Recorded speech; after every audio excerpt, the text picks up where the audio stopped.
याद है कुछ? जी पट्टी वाले हो?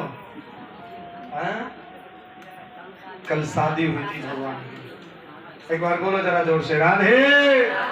बोलो राधा रानी सरकार की।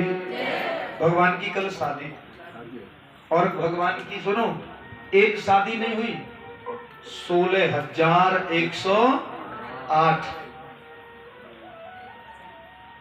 अब बताओ, कल तो एक हो गई, फिर एक आज करते, फिर तो इतने दिन लग जाएंगे पट्टी में। हाँ, फिर तो 16,108 दिन लग जाएंगे, तो फिर तो कई साल निकल जाएंगे महाराज। आपकी मर्जी क्या, बोलो बोलो राधे। चलिए घबराने की जरूरत नहीं, बोलो राधे। हाँ चलिए श्रवण कीजिए। भगवान की एक शादी नहीं हुई, भगवान की कितनी शादी भाई? एक बार पुनः ध्यान दीजिए, 16,100। पहली शादी जो हुई वो रुक्मिणी जी से हुई। किनसे हुई? रुक्मिणी जी से। दूसरी जो शादी भगवान की हुई वो जाम्बती के साथ में हुई। किनके? जाम्बती। ये जाम्बती का प्रसन्न भाव कहां से आया महाराज? संत कहते हैं, बोले बाबा, जिस समय भगवान श्री राम सबको वरदान दे रहे थे, विभीषण को सोने की लंका का राज्य दे दिया, सबको कुछ न कुछ वरदान दे रहे थे। हनुमान जी ने भी मांगा था, बोले प्रभु मुझे भी एक वरदान चाहिए। बोले क्या? बोले जहां जहां पर आपकी कथा हो, क्या हो, वहां पे मेरा स्थान होना चाहिए। ऐसा प्रसंग हुआ। बोलो श्री हनुमान जी महाराज। उनकी सेना में एक जामवंत जी भी थे। कौन थे बोलो जरा? जामवंत जी। जामवंत जी ने भी वरदान मांगा था, कहा प्रभु वरदान तो मुझे भी एक चाहिए। बोले क्या? बोले प्रभु वरदान तो मुझे एक ये चाहिए था कि मेरे भी हाथों में खुजली हो रही युद्ध करने की। काहे की? हाँ, लेकिन क्या करूं, रावण की पूरी सेना तो मर गई, अब क्या करूं, मैं किससे युद्ध करूं?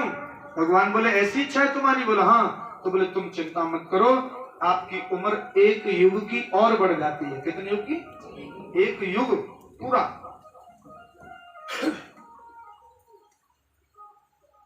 वो त्रेता की बात थी, फिर द्वापर तक।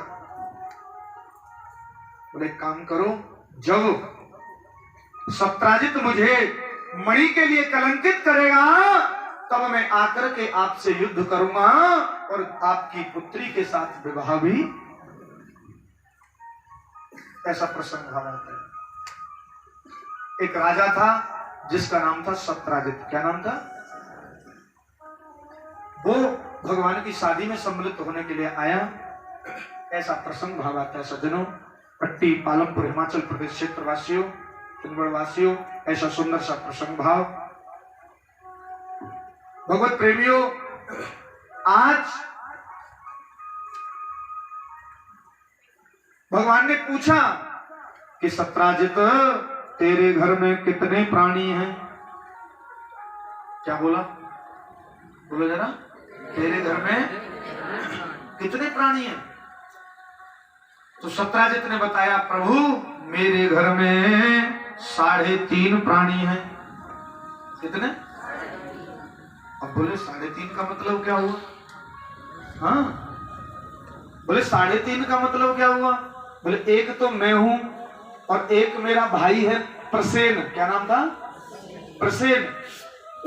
और एक मेरी पत्नी है। कितने हो गए? और एक मेरी बेटी है सत्यभामा। क्योंकि बेटी का जीवन आधा ही होता है, इसलिए 3.5 बोल दे। बोलो राधे, बोलो बांके बिहारी लाल की। भगवान बोले एक काम करो। बोले क्या? बोले आपके पास में एक कौस्तुभ मणि है। कौन सी मणि थी? कौस्तुभ मणि। बोले वो आप हमें दे दो। आप क्या करोगे उसका? बोले उसको मैं अपने खजाने में जमा करा दूंगा, जिससे गरीब लोगों की बड़ी सहायता होगी। बोले वो मणि कैसी थी महाराज, सुनिए ध्यान दे करके। वो ऐसी मणि थी कि उसका स्पर्श करने से 8 भार सोना रोजाना देती थी। कितना?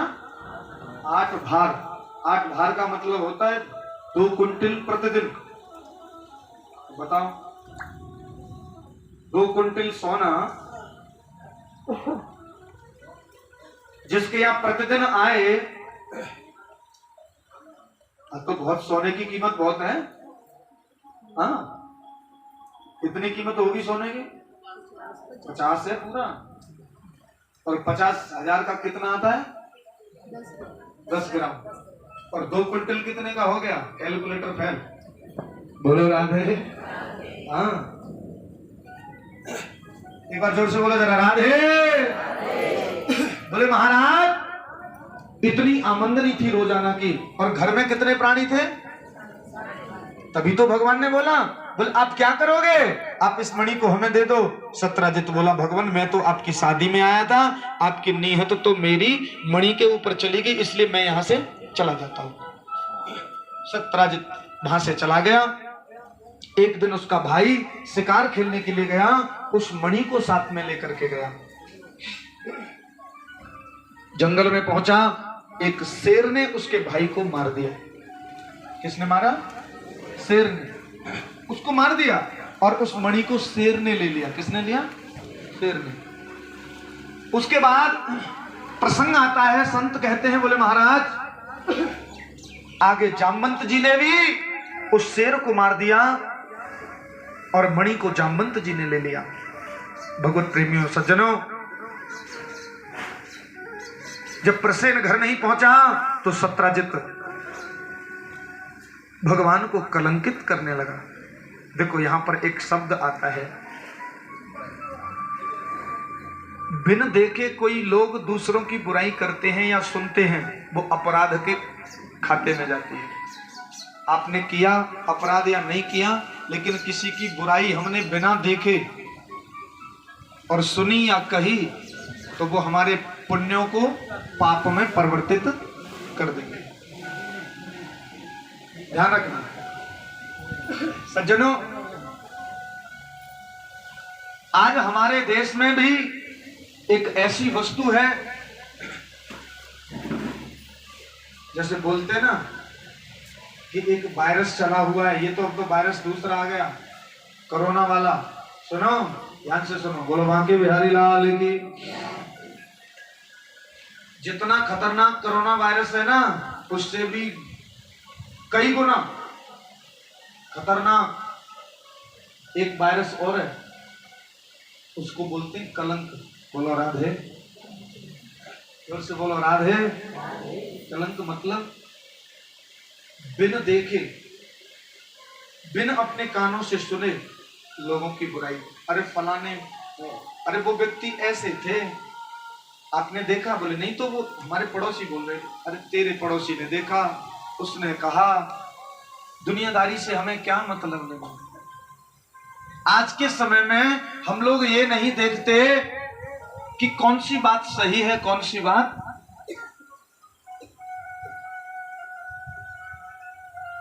बस कहना सिद्ध। अब देखो, गलती किसी तीसरे ने करी और देखा किसी ने, चर्चा किसी से करी, उसके पाप के भागी हम क्यों बने? बोलो राधे। हमें तो ये कान मिले अच्छी बातें सुनने के लिए, आंखें मिली अच्छा देखने के लिए, हम क्या किसी के अंदर बुराई भाव देखें? लेकिन हमारी समाज में एक ऐसा वायरस फैला हुआ है। आज लोग एक दूसरे की बुराई भाव, सुनो ध्यान दे करके, ये जीवन में याद रखना, हमेशा याद रखना, हमें कभी भी किसी की बुराई करनी अपनी जिह्वा से नहीं चाहिए। कोई कैसा भी है, जैसा है वैसा है।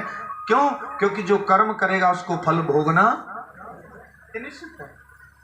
हम क्यों किसी को बुरा कह करके या किसी को ऐसा कह करके अपनी जिह्वा को भी अपवित्र भाव रखें? क्यों जी? हाँ? इसलिए हमें जीवन में इस बात पे यहाँ पे हमें समझना चाहिए, इस कथा से शिक्षा लेनी चाहिए। आज सत्राजित भी भगवान को कलंकित करने लगा, जबकि भगवान ने उसके भाई को मारा कि नहीं मारा? नहीं मारा। सज्जनों, कलंकित करने लगा, भगवान की बुराई करने लगा। भगवान आए और आकर के बोले, सत्राजित तुम व्यर्थ में मेरे को कलंकित करता है, व्यर्थ में मेरी बुराई करता है, मैंने तेरे भाई को नहीं मारा। बोले, प्रभु आप ही जानते थे कि उसके हमारे पास में मणि थी और उस मणि के चक्कर में आपने मेरे भाई को मरवा दिया।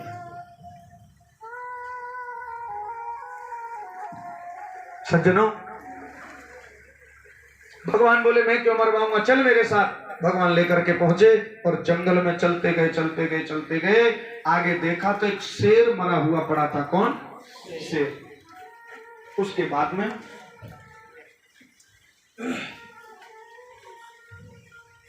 और आगे गए तो जामवंत जी के पैरों के पीछे, चिन्हों के पीछे चलते गए। सज्जनों, जामवंत जी की गुफा में पहुंच गए। भगवान ने कहा, तू यहीं ठहर, मैं आता हूं। भगवान अंदर गए, जामवंत जी से कहा कि सुनो, ये मणि हमें दे दो, इस मणि के पीछे हमें कलंकित किया जा रहा है, सत्राजित हमें कलंकित कर रहा है, आप इस मणि को दे दो। जामवंत जी बोले, मैं इस मणि को आपको ऐसे नहीं दे सकता हूं। बोले, तो? बोले, इस मणि को आपको लेना है तो पहले युद्ध करना पड़ेगा। क्या करना पड़ेगा बोलो? भगवान बोले, हमारी बात हमारे ऊपर ही, हाँ? कोई बात नहीं। ये भी साहब अपनी पूरी व्यवस्था कर जाता है, हाजिरी पूरी ये भी लगाता है रोजाना। बोलो राधे। इसको भी कथा में चाहे 10 मिनट आना, चाहे 20 मिनट आना, पर उपस्थिति दर्ज है, हाँ? एक बार बोल दो राधे। बोलो बांके बिहारी लाल की। जामवंत जी ने कहा कि मुझसे युद्ध करो। भगवान बोले, ठीक है। अच्छा, दोनों का युद्ध प्रारंभ हो गया। और जब युद्ध होते होते, ऐसा नहीं एक दिन 1 घंटे 2 घंटे हो गया हो, 3 दिन तक नॉन स्टॉप युद्ध चला। कितने दिन? 3 दिन तक, हाँ? जब जामवंत जी के बल थक गए, लड़ते लड़ते लड़ते लड़ते बल थक गए, तो सोचने लगे कि कहीं ये मेरे प्रभु श्री राम जी तो नहीं है जो कृष्ण बन करके आ गए हों, जिन्होंने मुझे वरदान दिया था, हाँ? सज्जनों, यहां पर भी एक छोटा सा प्रसंग भाव आता है, वो हमें समझना है। हर कोई व्यक्ति हर किसी से नहीं मिलता। ऐसे हजारों लाखों करोड़ों लोग हैं संसार में, किसी के पास समय नहीं किसी से मिलने का, बात करने का, बैठने का, उठने का। लेकिन कोई व्यक्ति किसी से मिलता है तो उसमें भी भगवान का कहीं न कहीं भाव छुपा हुआ है। कोई पूर्व जन्म का रिश्ता भाव छुपा हुआ है। सज्जनों, और ये मिलना, ये बिछुड़ना,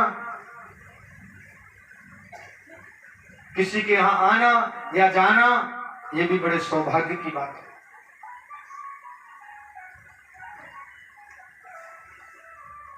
इसलिए कोई व्यक्ति, कभी कभी हमें ऐसा लगता है, आप लोगों के मन में भी प्रश्न रहता होगा, मेरे मन में भी कभी कभी एक प्रश्न रहता है। मैं सोचता हूं कि मैं किसी गुरुजी से मिलूं, स्वामी जी से मिलूं, बड़े महाराज जी से मिलूं, तो मैं उनसे एक प्रश्न पूछूं। और मैंने पूछा भी कई जगह, कई लोगों ने सही भाव रखा, कई लोग ऐसे ही बोल देते, हाँ? मैं प्रश्न भाव ये रखता कि बोले, महाराज हमारे जो पूर्वज हैं कहां से आए और कहां पर चले गए, वो कितनी पीढ़ी दर पीढ़ी, वो कभी दोबारा मिलते किसी को या नहीं मिलते। ये मेरा एक प्रश्न भाव छोटा सा रहता है। लेकिन जब से गुरुजी मिले, स्वामी जी मिले, उन्होंने बताया, बेटा जो हमारे पूर्वज हैं, आत्मा वही जायते पुत्र, जिस प्रकार हम लोग एक किराए के मकान में रहते हैं और जब तक उसका जो समय पूरा हो जाता है या हमको दूसरा घर मिल जाता है तो हम पुराने घर को छोड़ करके चले जाते हैं। ये तो एक सुंदर सा भाव होगा। रही बात मिलने की, तो सुनो, जब हम कहीं रास्ते में जा रहे होते हैं या किसी अपरिचित जगह पर गए और वहां पर आपको कोई ऐसा व्यक्ति मिला कि जिससे आपको प्रेम भाव हो गया, मतलब ऐसा लगा कि न जाने हम कितने वर्षों से इनको हम जानते हैं, तो समझ लीजिए कि जो आपको मिले हैं वो कोई और नहीं है, हो सकता है आपके ही पूर्वज किसी न किसी रूप में कहीं न कहीं आपसे, जब तो प्रेम भाव होता है। ऐसे तो कोई किसी से मिल, कभी कभी आप लोग देखना, हम लोग सफर कर रहे होते ना, रास्ते में जाते हैं, ऐसे परिचय हो जाता है, ऐसे भाव हो जाता है जिसको कभी देखा नहीं। इसलिए हमें सिया राम में सब जग जाहि करहु प्रणाम जोर जुग पाहि। एक तो हमेशा समदृष्टि भाव रखना चाहिए, सब में भगवान के दर्शन करने चाहिए और हमेशा जो भी मिला है, जो रिश्ता हमें मिला है, माता पिता का, बहन भाई का, बंधु का, मित्रता का, गुरु शिष्य का, पति पत्नी का, पति पत्नी का, अड़ोसी पड़ोसी का, जिसका भी रिश्ता मिला है, और वैसे रिश्ते ढूंढे तो नाना नानी, मौसा मौसी, बुआ फूफा फूफा, तुम तमाम जो रजिस्टर भर जाएगा रिश्तेदारों से। हाँ, लेकिन जो भी हमें रिश्ता मिला है उस रिश्ते को निभाना चाहिए। क्या करना चाहिए? हमेशा। आज जामवंत जी का प्रसंग भाव, जामवंत जी सोचते 3 दिन हो गए मुझे लड़ते लड़ते। कितने दिन? और 3 दिन से मेरे बल थक गए, मुझे ऐसा लग रहा है कि ये मेरे प्रभु श्री राम तो नहीं कहीं आ गए भेष बदल करके कृष्ण। आपके घर में कोई बेटा ऐसा जन्म लेकर के आए जो भगवान की तरफ सेवा भाव रखे, तो आप समझ लो कि हमारा उद्धार हो गया। इससे ज्यादा हमको कोई आवश्यकता। आपके घर में कोई बेटी धार्मिक प्रवृत्ति का भाव हो गया तो समझ लीजिए आपका कल्याण हो गया। आपके घर में कोई बहू सेवा भाव वाली आ गई, दान करने वाली, सेवा करने वाली, भजन ध्यान वाली, दान पुण्य वाली, तो समझ लो आपके घर का उद्धार। कभी भी कोई दान सेवा पूजा पाठ भाव रखे, जब हम नहीं कर सकते तो दूसरे को रोकना ये भाव। और कहते हैं कि बेटा तो 2 कुल को ही तारता है। कितने कुल को? 2 कुल को। लेकिन जो बेटियां हैं वो तो 3 कुल को तारती हैं। ऐसा मात्र शक्ति का भाव हमेशा। सब छोटे होते हैं और एक दिन सब बड़े होते हैं और एक दिन सब वृद्ध भी होते हैं। इसलिए कभी भी हमें ऐसा भाव घर में सदस्य भाव नहीं रखना चाहिए। अभी हम सुंदर सी कथा को सुनेंगे। भगवान की कितनी शादी हुई थी? 16,100। दोबारा बोलो, कितनी? और सबसे बड़ी थी लक्ष्मी जी, रुक्मिणी। और सुनो, आज तक कभी झगड़ा दो आपस में।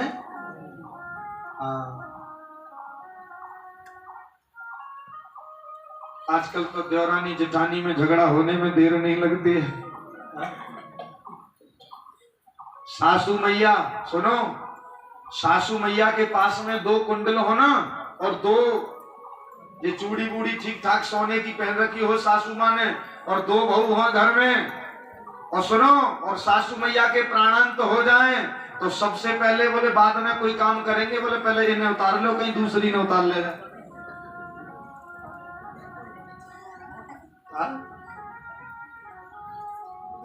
सज्जनों, सब कुछ उनका दिया हुआ है। मैं तो ये कहता हूं कि आपको वृद्धावस्था में सेवा करने का जो मौका मिला है ना, तो हमेशा सेवा करना। यदि उनकी आत्मा प्रसन्न जाएंगे तो आपको ढेर सारा आशीर्वाद दे करके जाएंगी। बोलो बांके बिहारी लाल की। और हमेशा अपनों का भी, जब अपनों का आशीर्वाद फलता है तभी बाहर वालों का भी, ये भी बात है। हमेशा प्रेम भाव, हमेशा। आइए दूसरी शादी में चलते हैं भगवान की। युद्ध हुआ, बल थक गए, जामवंत जी कहने लगे भाई मैं नहीं मान सकते, ये तो मेरे प्रभु श्री राम हैं।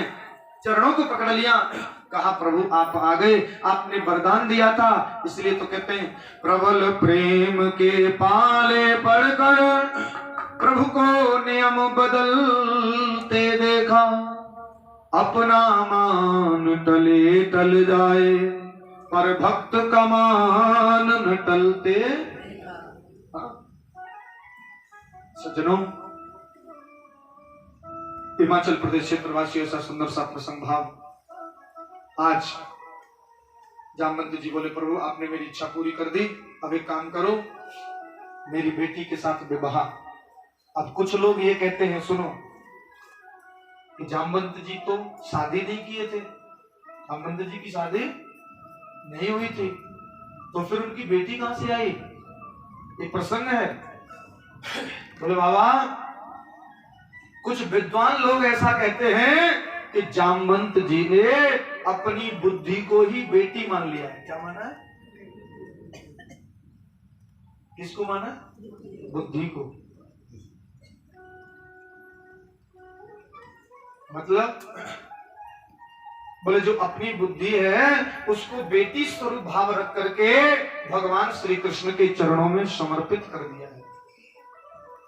और ये पक्की बात है, हम लोगों को भी यहाँ ये शिक्षा भाव रखना चाहिए। हम लोग तन मन धन जीवन तो समर्पित करते हैं, गाते भी आरती में कि तेरा तुझको अर्पण क्या लागे, तन मन धन जीवन सब कुछ है तेरा, तेरा तुझको अर्पण क्या लागे। बोलते नहीं बोलते, लेकिन पूज्य गुरुदेव भाव रखते हैं इस बुद्धि को भी भगवान को समर्पित कर दो। प्रेम से बोलो राधे।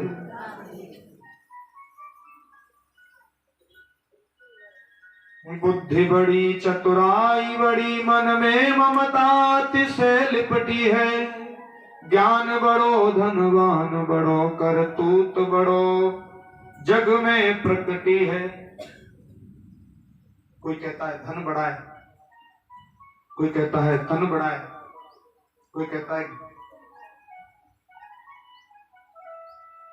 बुद्धि बड़ी है, कोई कहता है धन बड़ा है, ज्ञान बड़ा है। भैया कोई कहता है करतूत कर्म बड़ा है, कर्म का फल तो जो करेंगे वो तो मिलेगा ही मिलेगा, लेकिन भगवान को इस बुद्धि को भी समर्पित कर देना चाहिए। बोले प्रभु हमारे पास में कुछ भी नहीं है, सब कुछ। क्यों? क्योंकि कहां बिगड़ता है सिस्टम। गोस्वामी बाबा ने रामचरितमानस में बहुत सुंदर वर्णन कर दिया। जाको प्रभु दुख दार्द देही, ताकि मत पहले हर ले। मति माने बोलो जी जोर से, बुद्धि। भगवान जिसको कुछ कष्ट देने वाले हो ना तो उसकी सद्बुद्धि का हरण कर देते हैं। इसलिए हमने तो बुद्धि को भी नहीं रखा, बोले इस बुद्धि को भी आप ही रखो, हम तो कुछ भी नहीं है। तेरे हवाले मेरी गाड़ी, तू जाने तेरा काम। हमारी न ये श्वास है, न ये तन है, न ये धन है, कुछ भी नहीं, सब कुछ तेरा, तुझको समर्पित। आज जामवंत जी ने अपनी बुद्धि रूपी बेटी का विवाह भगवान के साथ कर दिया। कितनी शादी हो गई? 2। भगवान ने जल्दी से मणि को लिया और सत्यजित को बुलाया, ले अपनी मणि रख, तू मुझे कलंकित कर रहा था, ये मेरे पास में मणि नहीं थी, मैं जामवंत जी से मणि को लेकर के आया हूं। अब तो सत्यजित भी डर गया, भाव में विभोर हो गया। कहा प्रभु मेरा भाई भी संसार से चला गया, अब मैं और मेरी पत्नी बचे हैं, अब क्या करेंगे? एक काम करो, उसने भी अपनी बेटी का विवाह भगवान के साथ में क्या नाम था उनका? सत्यभामा। अब वो मणि, भगवान ने कहा ये मणि तू रख। बोले नहीं प्रभु, आप दहेज में ही सही इस मणि को आप ले जाइए। बोलो बांके बिहारी लाल की। अब 3 शादी हुई। फिर आगे चल करके कालिंदी, मित्रवृंदा, नागरजती, लक्ष्मणा, भद्रा, 5 और 3 8। भगवान की 8 पटरानियां थी। कितने? 8 पटरानियां। संत कहते हैं, बोले महाराज इसके बाद 16,100 विवाह कहां से हुए भगवान के? वो भी सुंदर सा प्रसंग है। भूमा